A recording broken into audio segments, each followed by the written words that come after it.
The irony is that children cry when it rains on their birthday. They get upset when a game doesn't go their way. They rage at small things that seem irrational to adults, but here's the irony. They feel deeply, then they release it. They don't hold on to pain for decades. As adults, we do the opposite. We don't scream at the sky, but we fume silently at coworkers, traffic, tech issues, or a slight change in plans. We become experts at masking frustration while our internal storm keeps growing. We say we're too busy to reflect, to pause, to process. But the truth is, we've never learned to let go in ways that matter. We think of childhood as a time of joy, but it was also a time of intense learning. We learned to walk, to talk, to control our impulses, and most importantly, to express our emotions. As we grew, our emotions changed too. Our desires, fears, and dreams became more complex. But did we learn to manage this complexity? Or did we learn to hide it as we grew older? Did we learn to listen to our emotions or argue with them? Did we learn to process our feelings, or did we stuff them down with food, social media, or Netflix? Life becomes harder as we age, not because we are weaker, but because we've never learned to grow stronger. Why is it so hard to be calm? You're constantly bombarded with information and requests. The pressure to perform well at work, maintain a social life, take care of our family, keep up with the latest trends, it's overwhelming. But here's the secret. Most people don't have the skills to handle this pressure. They lack emotional resilience. They've never learned to face their negative emotions without judgment or shame. So what do? They escape. They distract themselves until they forget about the problem. This just creates a cycle of avoidance and suffering. You can choose to break the cycle today by learning to feel your emotions without resisting them. It's not about being weak, it's about being human. It's about acknowledging that life is hard and that it's okay to struggle. It's okay to cry, to scream, to let go. But don't stop there. Don't just let go of your negative emotions. Embrace them, process them, and learn from them. That's where the real strength lies. We live in a world that applauds busyness, ambition, and achievement. Rarely do we pause to acknowledge the most expensive emotion we'll ever encounter: regret. Speak to anyone nearing the end of life and they'll likely say the same thing. Their greatest regrets aren't the opportunities missed or the money lost. It's the words they didn't say, the people they hurt, and the forgiveness they never gave or received. These regrets, like old photographs, fade at first glance.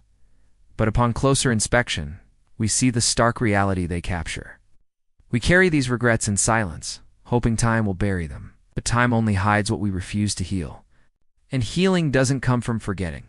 It comes from facing, feeling, and releasing. The mind, left unattended, becomes a prison. The key is letting go, not as a vague idea, but as a daily act of compassion toward ourselves and others.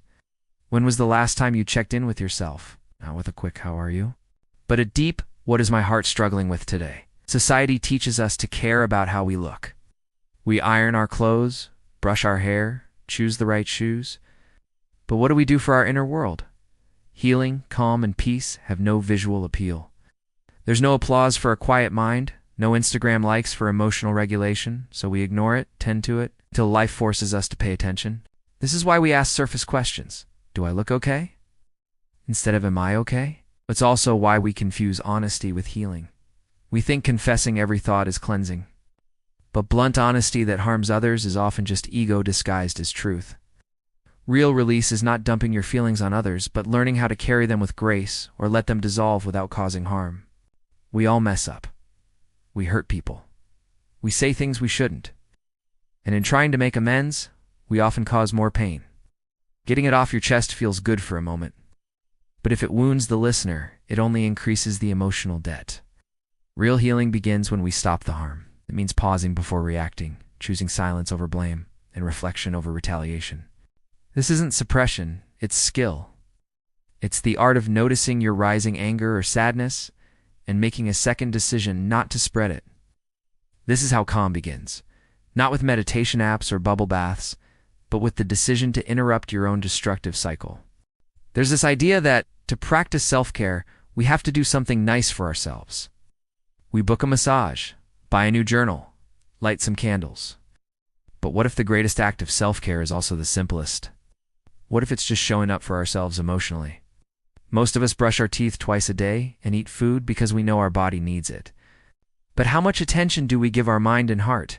Emotional self-care is asking yourself, what am I holding on to today that I can release? It's about daily forgiveness, even if it's of ourselves. It's checking in with ourselves to see if we're reacting from pain or from presence. These questions may seem random, but they build the muscles of peace, resilience, and emotional freedom. And over time, they become your daily defense against bitterness and burnout. You know, life doesn't owe us emotional safety. We have to create it. And that starts with little acts of courage, choosing to not respond to that triggering message. Deciding to walk away from an argument that's getting heated, saying I was wrong, instead of defending your ego. Letting go is not weakness. It's maturity in motion. It's trusting that our well-being matters more than our pride. When we consistently practice release, we begin to access a calm that isn't shaken by other people's storms. We begin to live in our own emotional truth, not someone else's chaos. We stop blaming external circumstances for internal feelings and realize that we have the power to choose peace. Look, I know we're all busy. Life gets in the way. But here's the thing. You don't need a breakthrough to begin healing. You just need a pause, a breath, a second to choose, and maybe that quiet commitment to yourself. I will not harm myself or others today, not with my words, not with my silence, not with my shame. Because in the end, the most powerful kind of peace is the one we choose to practice again and again, even when no one is watching. Healing doesn't have to be a grand gesture. Sometimes it's the small, quiet moments that make the biggest difference. It's the pause, the breath, the decision to not carry what you don't need to anymore. You don't have to fix everything today. You just have to show up for yourself. Show up for yourself with honesty, with kindness, and with the courage to keep choosing peace. Even when no one is watching, because true healing isn't a finish line. It's a daily act of love, and it begins now. It begins with you deciding that you are worthy of love, that you are worthy of happiness, that you are worthy of peace. It begins with you setting boundaries, with you speaking your truth, with you honoring your own needs and desires. This is your daily reminder to keep going. Got this.